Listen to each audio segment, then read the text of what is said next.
Halo semuanya, perkenalkan nama saya Badurantara. Saya memiliki NIM 220810201239.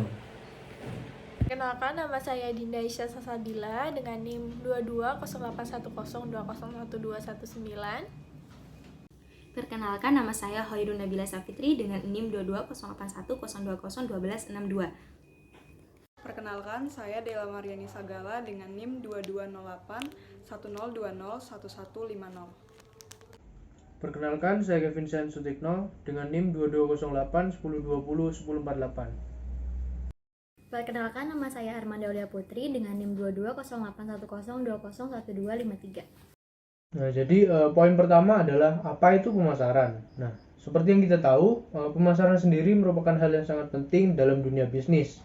Tapi tidak hanya dunia bisnis, sebenarnya istilah dan kegiatan dari pemasaran itu sendiri sudah ada di lingkungan sekitar kita dalam kehidupan sehari-hari. Nah, singkatnya, pemasaran adalah proses di mana perusahaan melibatkan pelanggan, kemudian membangun hubungan dengan pelanggan, dan mendapatkan nilai pelanggan sebagai imbalannya atau feedback. Nah, secara umum definisi pemasaran sendiri adalah proses sosial dan manajerial di mana individu dan organisasi mendapatkan apa yang mereka butuhkan dan inginkan melalui penciptaan dan pertukaran nilai dengan pihak lain.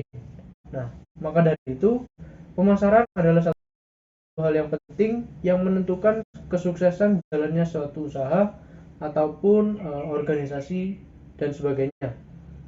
Nah, di sini pemasaran tentu juga memiliki tujuan, yaitu untuk menarik pelanggan baru dengan memberikan nilai plus dan keuntungan lainnya dari produk kita untuk mempertahankan dan menumbuhkan loyalitas dari pelanggan tersebut dengan memberikan juga kepuasan terhadapnya.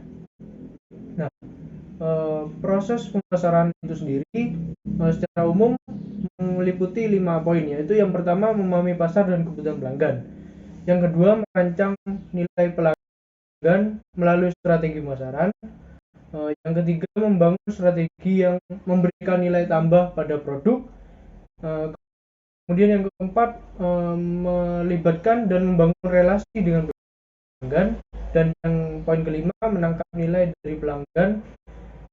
Nah, pada 4 poin pertama, di sini perusahaan berfokus untuk memahami konsumen, kemudian menciptakan nilai atau value dengan pelanggan, serta membangun hubungan yang intens dengan pelanggan tersebut. Nah, sedangkan pada poin terakhir atau poin 5, perusahaan di sini mulai menuai manfaat dari penciptaan value tadi dengan pelanggan. Nah, dengan menciptakan nilai bagi konsumen atau pelanggan, maka perusahaan bisa mendapatkan nilai atau feedback dari pelanggan atau konsumen tersebut dalam bentuk penjualan dan laba.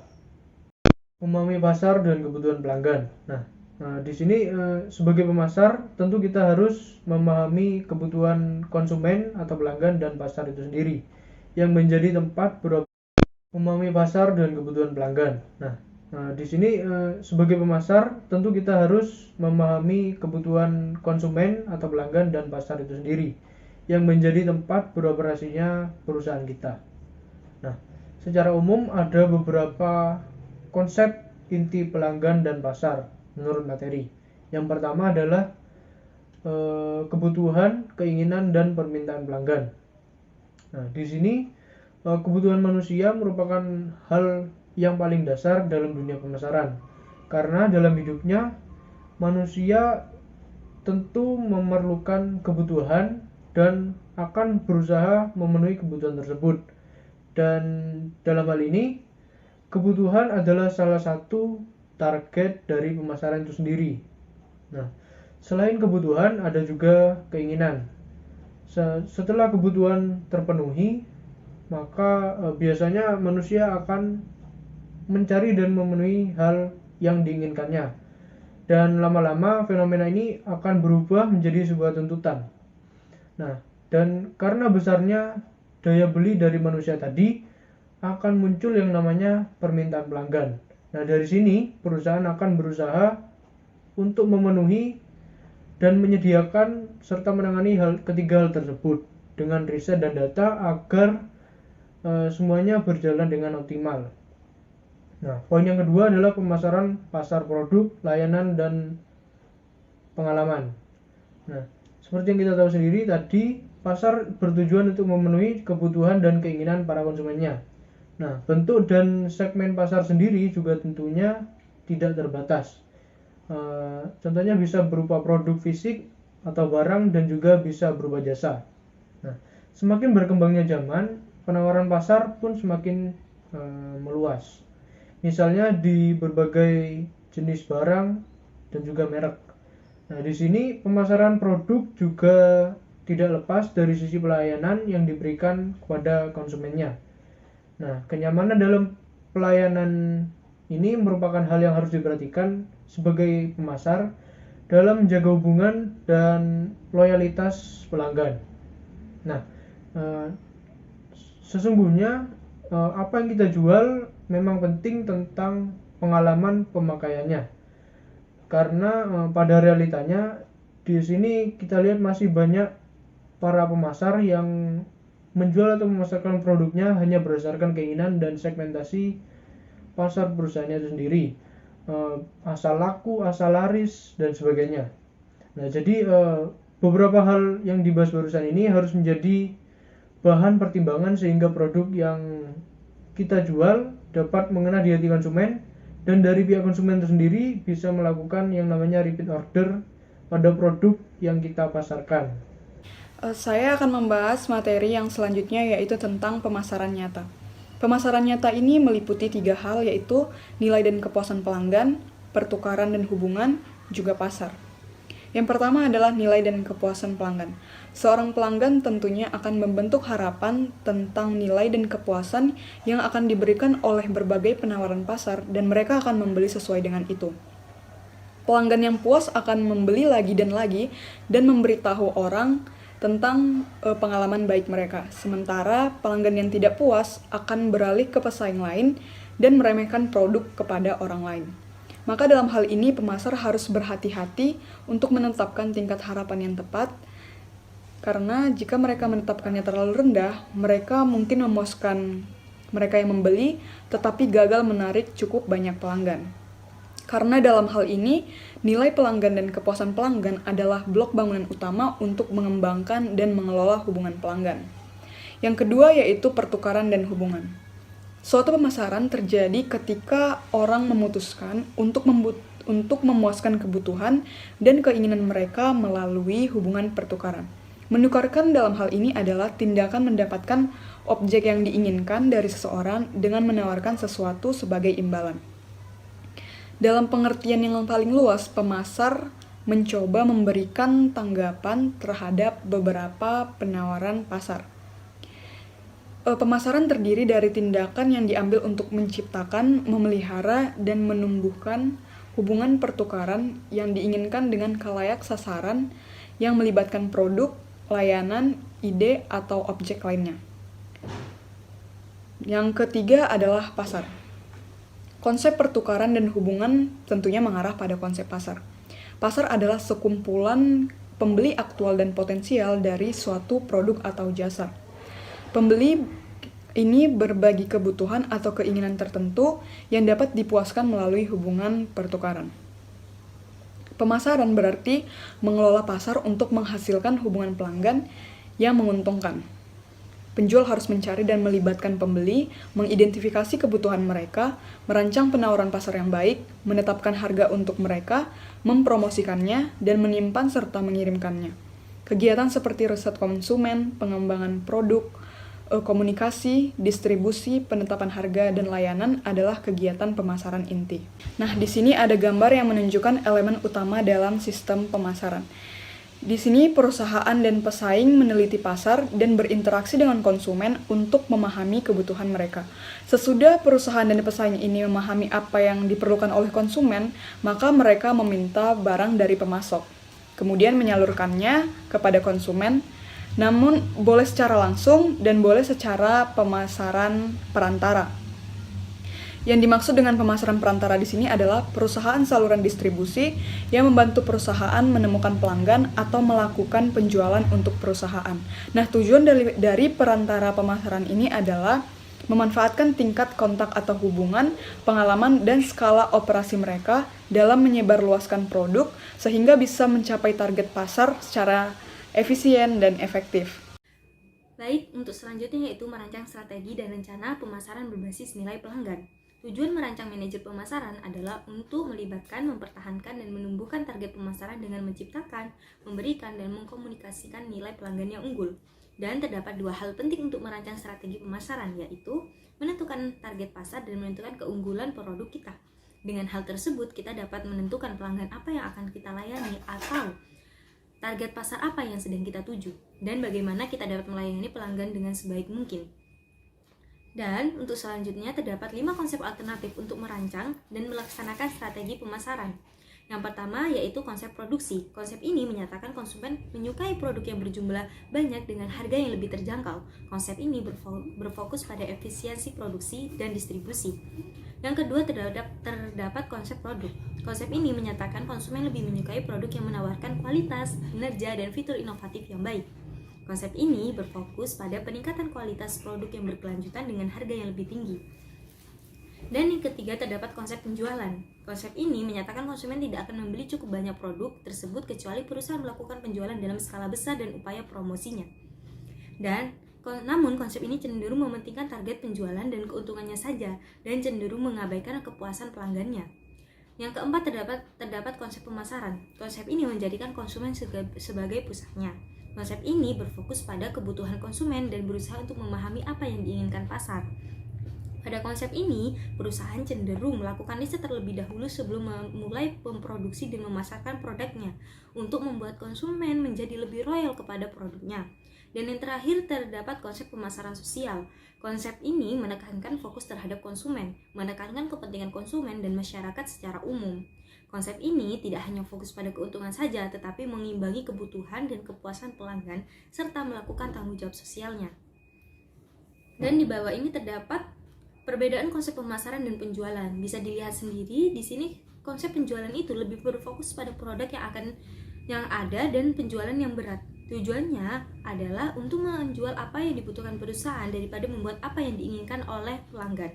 Sedangkan untuk konsep pemasaran sendiri berfokus pada kepuasan kebutuhan pelanggan sebagai jalan menuju keuntungannya. Bisa dilihat dari skema-skema ini, dari titik awalnya konsep penjualan dan konsep pemasarannya itu berbeda dari fokusnya, caranya, dan titik akhirnya. Di titik akhir konsep penjualan itu keuntungan melalui peningkatan penjualnya, sedangkan titik akhir dalam konsep pemasaran keuntungan melalui kepuasan pelanggannya. Baik, untuk selanjutnya yaitu menyusun rencana dan program pemasaran terpadu. Program pemasaran membangun hubungan pelanggan dengan mengubah strategi pemasaran menjadi tindakan. Alat bauran pemasaran diklasifikasikan menjadi 4, yaitu produk, harga, tempat, dan promosi. Maksudnya, untuk menyampaikan proporsi nilainya, perusahaan pertama-tama harus menciptakan penawaran pasar atau produk yang memuaskan kebutuhan konsumen. Kemudian, perusahaan harus memutuskan biaya yang akan dikenakan untuk penawaran tersebut. Dan tempat ini dapat diartikan sebagai kegiatan sebuah perusahaan untuk membuat dan memasarkan produk kepada target pasarnya. Dan untuk promosi sendiri ini dilakukan perusahaan untuk memperkenalkan produknya dengan cara mengkomunikasikannya dengan target pasarnya. Baik, saya akan menjelaskan tentang mengelola hubungan pelanggan dan menangkap nilai pelanggan.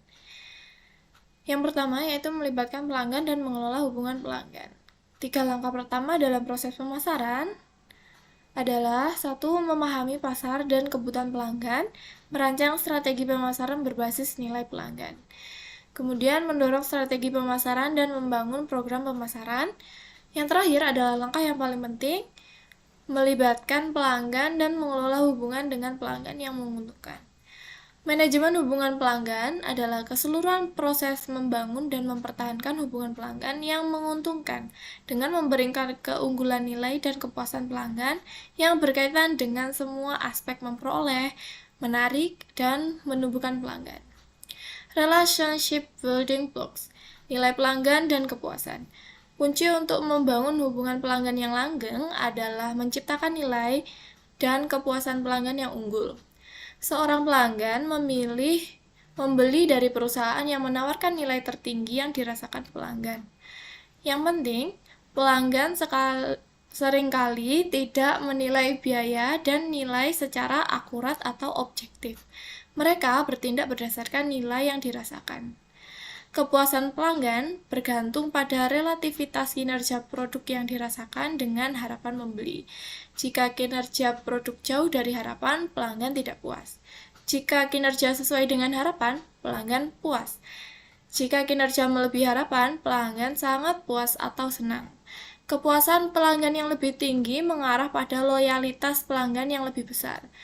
Pelanggan yang senang tidak hanya melakukan pembelian berulang kali, tetapi juga bersedia menjadi pendukung merek dan pelanggan yang mempengaruhi serta menarik pelanggan lain yang menyebarkan berita tentang pengalaman mereka kepada orang lain. Kepuasan pelanggan tidak hanya datang dari kepahlawanan layanan, tetapi dari seberapa baik perusahaan memberikan proposisi nilai dasarnya dan membantu pelanggan memecahkan masalah pembelian mereka. Dengan demikian, tujuan pemasaran adalah untuk menghasilkan nilai pelanggan yang menguntungkan. Pemasar harus terus menghasilkan lebih banyak nilai dan kepuasan pelanggan, tapi tidak memberikan rumah.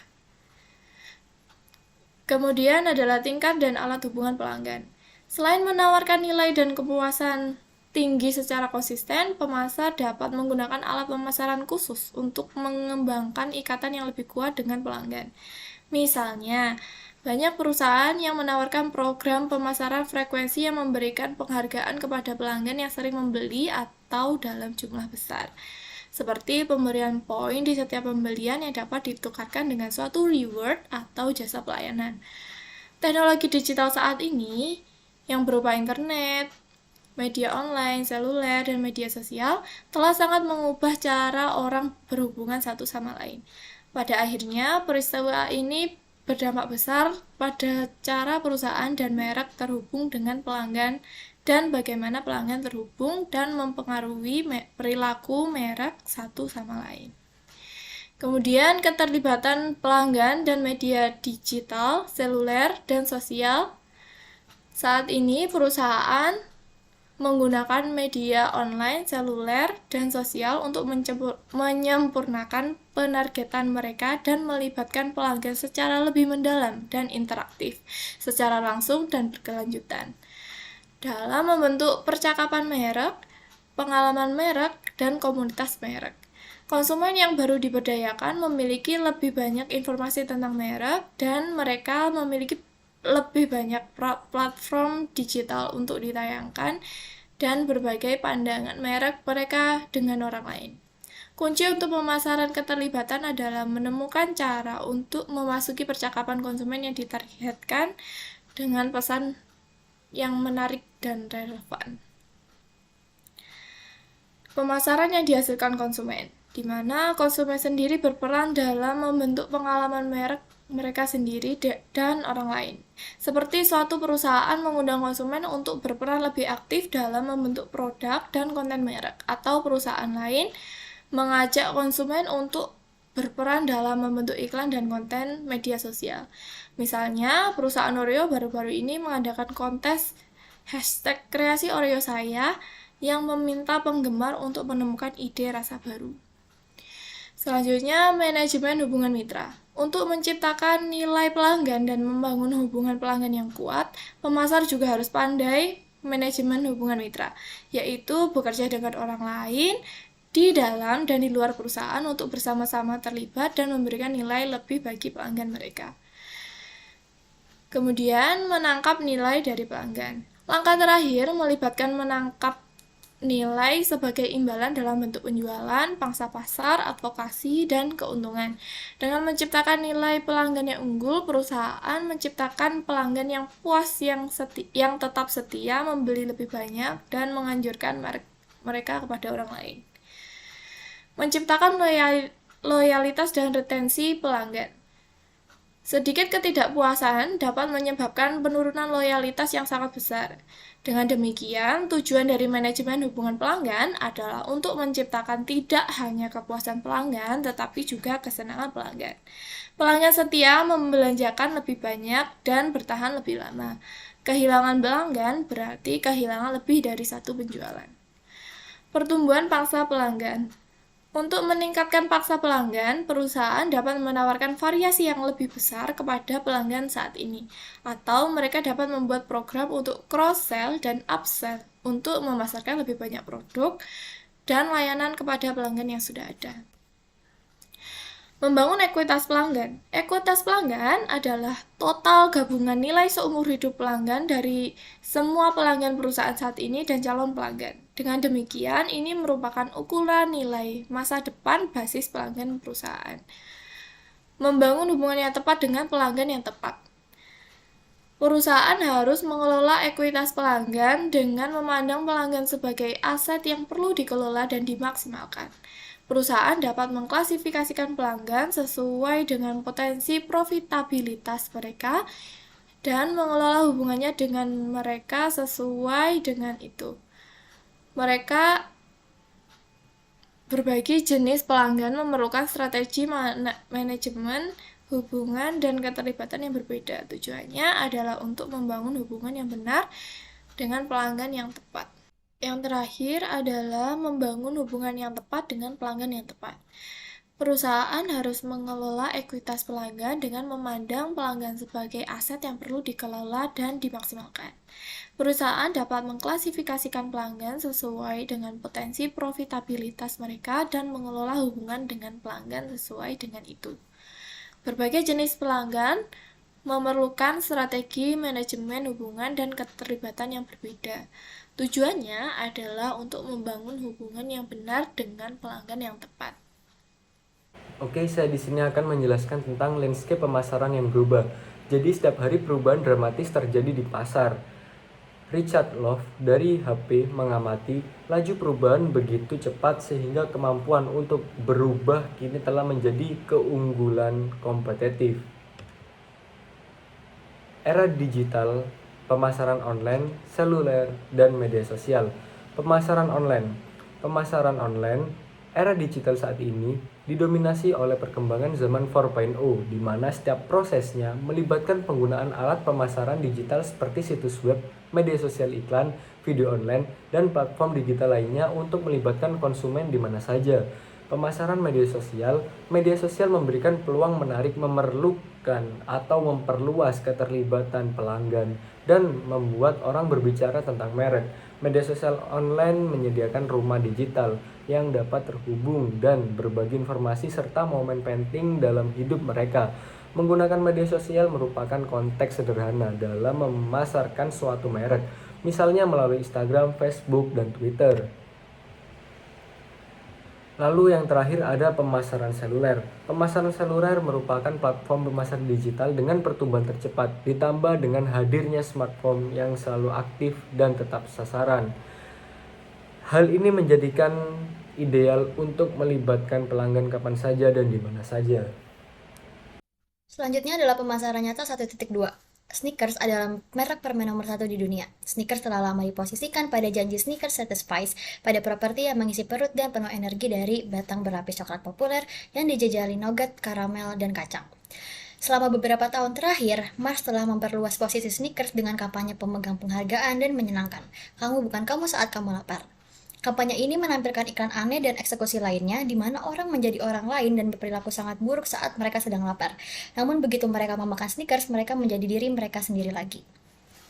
Berdasarkan anggapan bahwa orang menjadi rewel saat lapar, Snickers mengembangkan algoritma atau Hungaridem yang mengukur kekesalan publik secara real-time dengan memantau obrolan media sosial.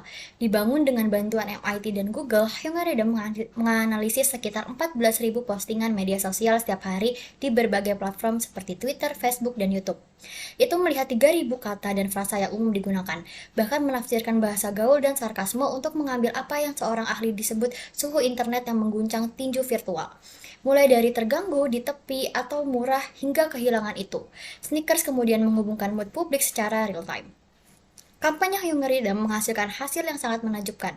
Penjualan sneakers melonjak 67% selama promosi dengan peningkatan lalu lintas Facebook 1.740% dan lompatan 120% dalam mention sneakers di Twitter. Kampanye tersebut sangat sukses sehingga sneakers dapat cepat meluncurkan pasar global lainnya. Selanjutnya ada pertumbuhan pemasaran nirlaba. Dalam beberapa tahun terakhir, pemasaran juga menjadi bagian utama dari strategi banyaknya organisasi nirlaba, seperti perguruan tinggi, rumah sakit, museum, kebun binatang, orkestra simfoni, yayasan, dan bahkan gereja. Organisasi nirlaba negara ini menghadapi persaingan yang ketat untuk mendapatkan dukungan keanggotaan. Instansi pemerintah juga menunjukkan minat yang meningkat dalam pemasaran. Misalnya, militer AS memiliki rencana pemasaran untuk menarik rekrutan ke berbagai layanannya. Dan berbagai lembaga pemerintahan kini merancang kampanye pemasaran sosial untuk mendorong konservasi energi dan kepedulian terhadap lingkungan atau mencegah merokok, penggunaan obat-obatan terlarang, dan obesitas. Selanjutnya ada globalisasi yang cepat. Saat ini, hampir setiap perusahaan, besar atau kecil, tersentuh oleh persaingan global. Seorang penjual bunga membeli bunganya dari pembibitan Meksiko, dan produsen elektronik besar Amerika Serikat bersaing di pasar dalam negerinya dengan saingan raksasa Asia. Dengan demikian, para manajer di negara-negara di seluruh dunia semakin mengambil pandangan global, bukan hanya lokal, tentang industri pesaing dan peluang perusahaan. Selanjutnya ada pemasaran berkelanjutan, seruan untuk lebih banyak tanggung jawab lingkungan dan sosial. Pemasar memeriksa kembali hubungan mereka dengan nilai dan tanggung jawab sosial dan dengan bumi yang menopang kita. Seiring dengan matangnya gerakan konsumerisme dari lingkungan di seluruh dunia, pemasar saat ini diminta untuk mengembangkan praktik pemasaran yang berkelanjutan. Etika perusahaan dan tanggung jawab sosial telah menjadi topik hangat di hampir setiap bisnis. Dan hanya sedikit perusahaan yang dapat mengabaikan gerakan lingkungan yang hanya diperbarui dan sangat menuntut. Setiap tindakan perusahaan dapat mempengaruhi hubungan pelanggan. Pelanggan saat ini mengharapkan perusahaan memberikan nilai dengan cara yang bertanggung jawab secara sosial dan lingkungan. Tanggung jawab sosial dan gerakan lingkungan akan menempatkan tuntutan yang lebih ketat pada perusahaan di masa depan. Beberapa perusahaan menolak gerakan ini, bergerak hanya ketika dipaksa oleh undang-undang atau teriakan konsumen yang terorganisir. Namun, sebagian besar perusahaan siap menerima tanggung jawab mereka terhadap dunia di sekitar mereka. Mereka memandang pemasar berkelanjutan sebagai peluang untuk berhasil dengan berbuat baik. Mereka mencari cara untuk mendapatkan keuntungan dengan melayani dan menjalankan kepentingan pelanggan dan komunitas mereka. Selanjutnya, mengembangkan keterampilan untuk karir Anda. Anda akan belajar pentingnya kolaborasi dan tim kerja untuk mengembangkan strategi, etika bisnis dan tanggung jawab sosial, dan mengembangkan keterampilan untuk karir Anda dari bagian di bab pertama hingga bab terakhir tentang pemasaran berkelanjutan.